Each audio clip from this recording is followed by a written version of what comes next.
Hello and welcome to Wineskins, a program that features the lives of the saints and reflections on the Sunday readings, along with information on a variety of topics and issues from a Catholic perspective. I'm Father Jim Corda.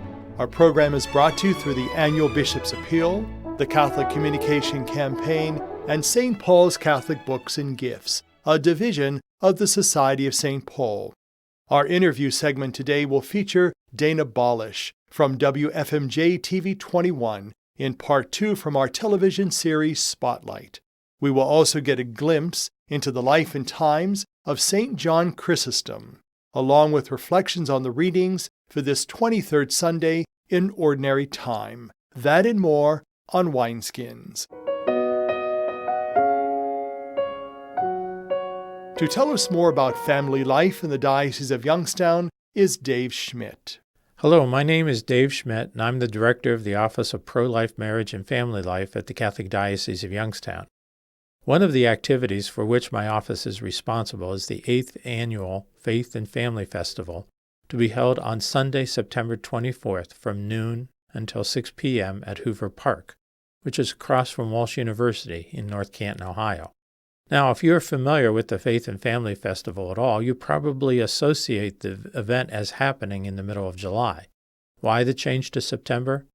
Well, we hope for milder weather, less conflict with family vacations, and we trust it will be a better time of year to collaborate with parishes and schools. We are extremely fortunate to have a wonderful committee of volunteers dedicated to making the Faith and Family Festival a resounding success. These volunteers are Catholic Christians who love their church, take their faith seriously, and take great joy in their family relationships. The planning committee's enthusiasm for faith and family is sure to make this year's Faith and Family Festival the premier event for families in the Diocese of Youngstown. So what is the Faith and Family Festival all about? Here's what the vision statement of the Faith and Family Festival says, and I quote, "The family is the basic unit of society, the first school in the ways of faith, and the environment in which young people, the future of the church and the world, grow and learn to live. It is from holy families that the church receives holy priests and religious. Therefore, the family must be the primary focus of our efforts to undertake the new evangelization. The Faith and Family Festival is directed towards the formation of families that, strengthened by the liturgy, devotions, and teachings of the Church, and by their common fellowship, might go forth and be a leaven to the world. The festival is designed to be truly enjoyable and deeply spiritual at the same time. All our efforts on behalf of families are entrusted to the protection and intercession of the Holy Family." Unquote. From the moment you arrive at the Faith and Family Festival, you know that this is going to be a special day for you and your family. First of all, Hoover Park is a beautiful setting with wonderful facilities. There will be a large tent for the main gatherings.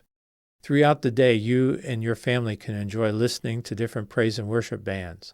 Food stations will ensure that you can feed your family at affordable prices. You can accompany your children in a special area of kids' activities, enjoying things like balloon animals, games, face painting, crafts, and a petting zoo. Plus, there will be special opportunities to pray before the Blessed Sacrament in Eucharistic adoration and to celebrate God's mercy in the Sacrament of Reconciliation, as we will have priests on hand to hear confessions. Throughout the day, radio personality Brooke Taylor will serve as MC. The featured speaker of the day will be psychologist and author Dr. Ray Guarendi. Dozens of vendors will be providing merchandise, free samples, or information that may be helpful for families. As you can tell, the Faith and Family Festival Planning Committee has a full day of family fun planned for Sunday, September 24th. But here's the clincher. It's all being offered to you and your family for free. Yes, you heard me correctly. This full day of family fun and fulfillment is being offered for free, so there should be no excuse not to attend. Of course, donations will be accepted, and you'll need to bring a few bucks for lunch, which will be provided at affordably priced food stations. To learn more about the Faith and Family Festival, check out our website at www.faithfamilyfest.org, or you can find a link for it on the Diocese of Youngstown's website. Questions may be directed to the Office of Pro-Life Marriage and Family Life at the Catholic Diocese of Youngstown. You may call 330-744-8451, extension 272.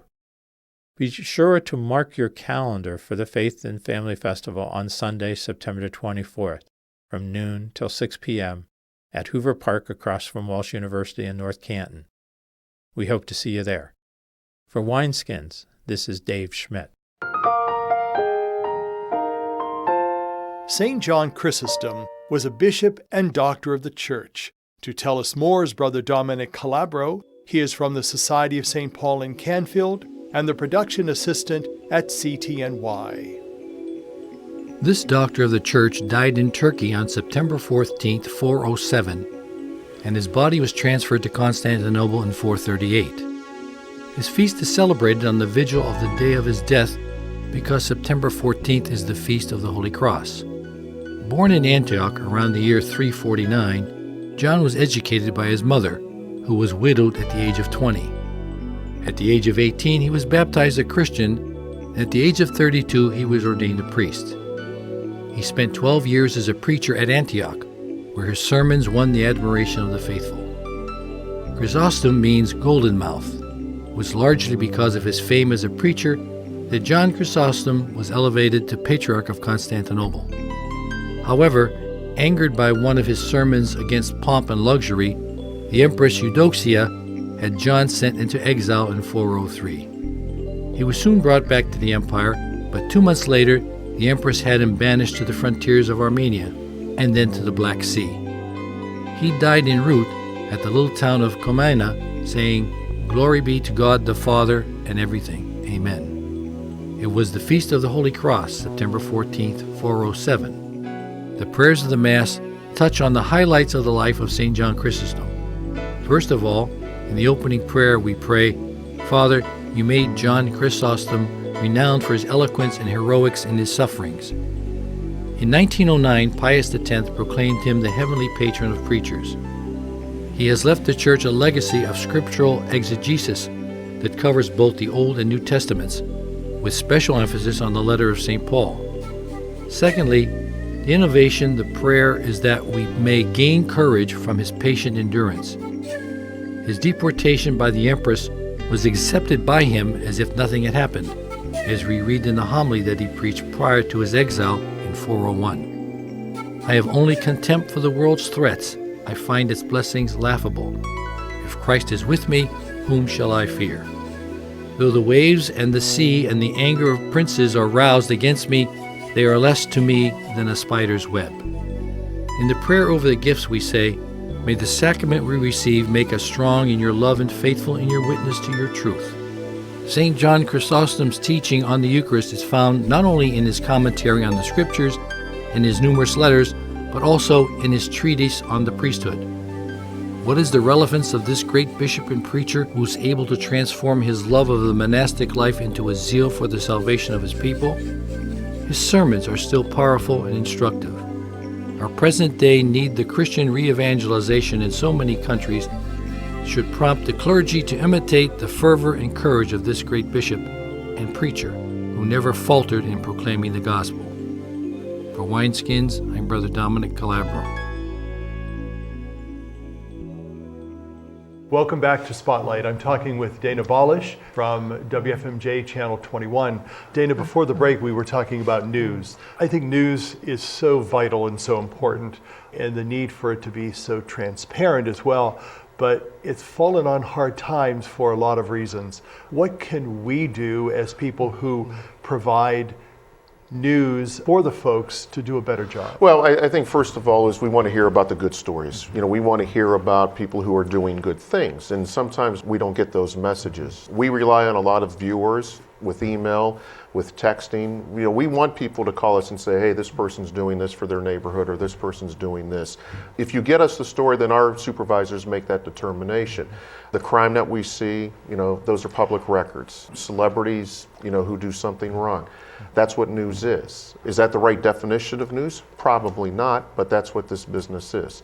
So that's changed. You know, we want to hear good things. If we can put a newscast together with all positive news, that would be great. It would be wonderful. It's rare rare that it happens. It is rare. You know, some of the news, some of the national news, like once a week, devote a segment, usually their final segment, to some hero or some positive story, which I think is really important for us to kind of keep in the forefront, that news is not always bad. No, and I think that's where the community and the public has to be aware to say, okay, if this person's doing something good in school, or if this organization is doing something to help the underprivileged, we want to know that. But we want to know that before it happens, because after the fact, then, I mean, we're television, so we need the visuals to go with that. And Father, some people are apprehensive to do that, you know, and that's their decision to make, and we respect that. But many times, you know, we'll get a call after the fact of something that, you know, this person did this for the community. And my response is, you know, even in the sports world is, you know, well, let us know beforehand, because then we can do something with it. But I think when people get over that apprehension of promoting themselves or promoting their church or their organization, then I think it's all good. Let's talk about the community. You come in contact with a lot of people in the community. How important is that whole sense of having a positive relationship with the community, and how do you serve the community, but how does the community serve you? Well, I think first of all, when community members want to promote what they're doing positive, and again, when there's positives, there's negatives, and we have to draw that line to what we're going to report on. But I think this community has to be more positive. I think people in the community need to be more positive. Not to say they're not, but again, we want to promote what's going on. Our relationship with community members, with sports figures, is something that, you know, we'll always have, that I will always have. I think that's important. The toughest thing for me is when there's a sports celebrity in this area that does something wrong. You got to report on it. That's our job, and that's very difficult for me sometimes. But I think they respect what I do. I respect what they do. As long as you're fair, then I think there's no issues. Let's talk about some of those sports people that you've come in contact with that have, for lack of a better word, influenced or made you feel that what you're doing is really the right thing. Any people that stand out? I think one is former Major League umpire John Hirschbeck from Poland. His wife and Denise and their two daughters. I mean, they lost two sons to a rare disease. And John is probably one of the most positive people that I've ever come in contact with. Now has the Magic of Michael Foundation, which helps underprivileged organizations and kids in this area. And I think has really, really stepped up. I mean, lost his first child, I believe, in the early 90s, one just a couple of years ago. Knew it was his son's dream for him to continue umpiring for that year. When his son passed away in April of 2014, or 2013, you know, took that year off, umpired a couple of more years because that's what his son wanted to do.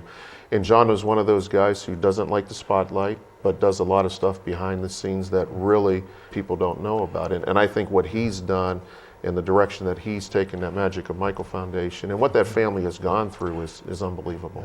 And when you experience those kind of events or those life moments, it really puts things in perspective, doesn't it? No question about it.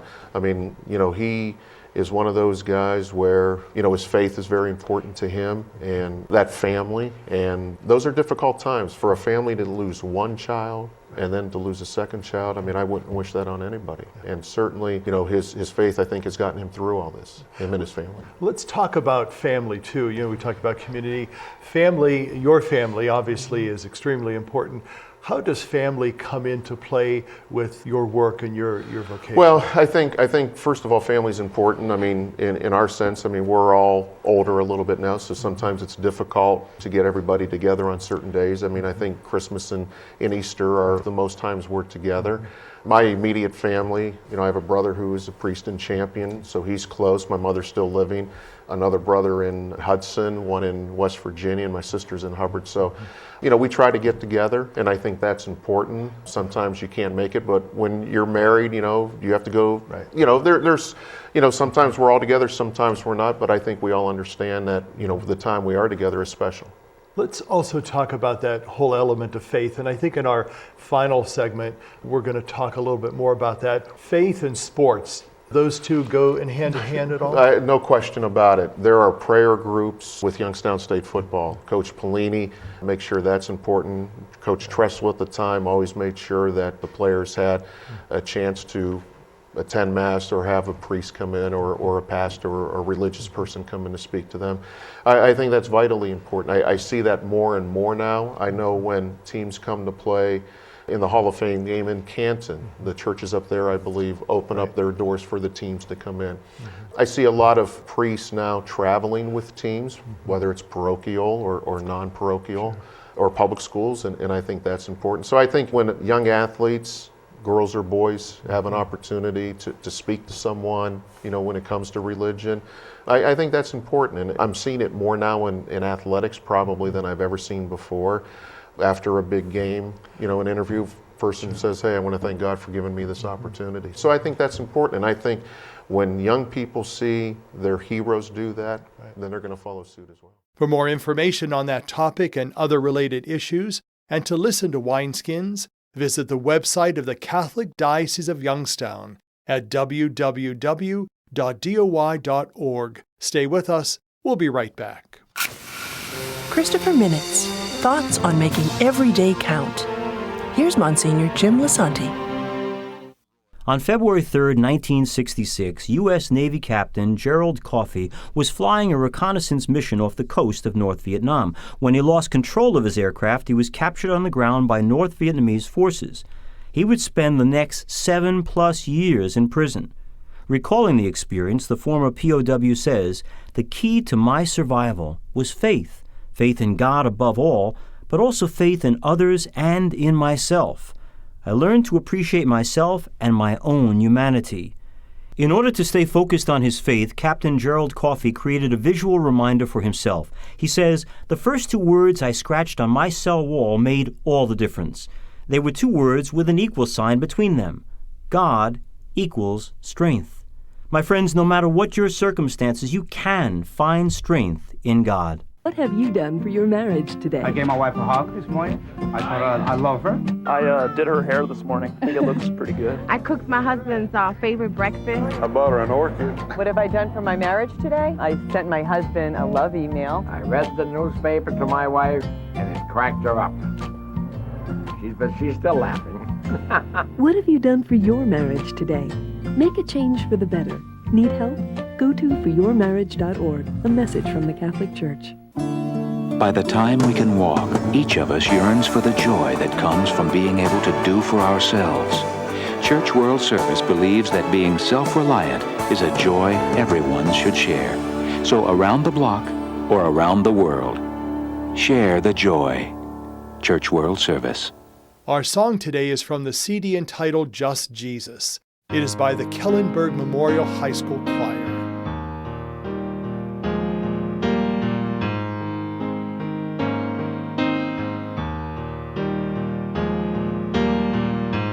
My Jesus, my Savior, Lord, there is none like you. All of my days, I want to praise the wonders of your mighty love. My comfort, my shelter, tower of refuge and strength.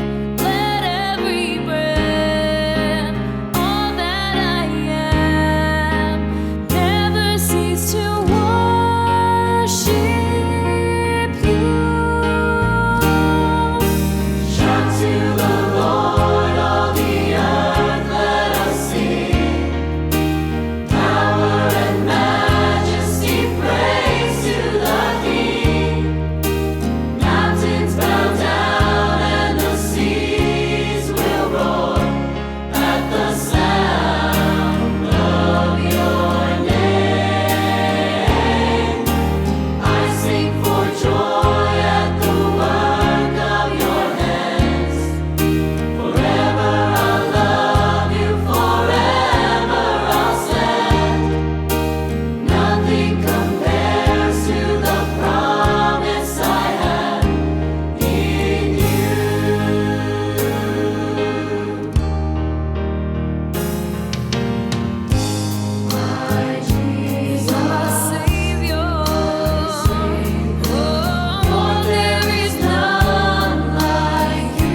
Our scripture reflection for this 23rd Sunday in Ordinary Time will be done by Sister Mary McCormick. She is a General Superior of the Ursuline Sisters of Youngstown. Owe nothing to anyone except to love one another. What a beautiful thought. These words from St. Paul's letter to the Romans in today's second reading provide a vision for life. There are days when I believe I can love everyone and everything in life. But there are other days when I know the truth described by Dostoevsky in the brothers Karamazov. At the risk of sounding like a Russian novelist, let me describe one of the conversations in the novel. The elder, Father Zosima, recounts a remark he heard from a doctor. The more I love mankind in general, the less I love people in particular, individually, as separate persons. He continues, active love is harsh, and it's a fearful thing compared to love in dreams. Love in dreams thirsts for immediate action, quickly performed, and with everyone watching. Indeed, it will go so far as the giving of one's own life, provided it does not take too long, but is soon over, as on stage, and everyone is looking on and praising. Whereas active love is labor and perseverance, and for some people perhaps, a whole science. But I predict this to you.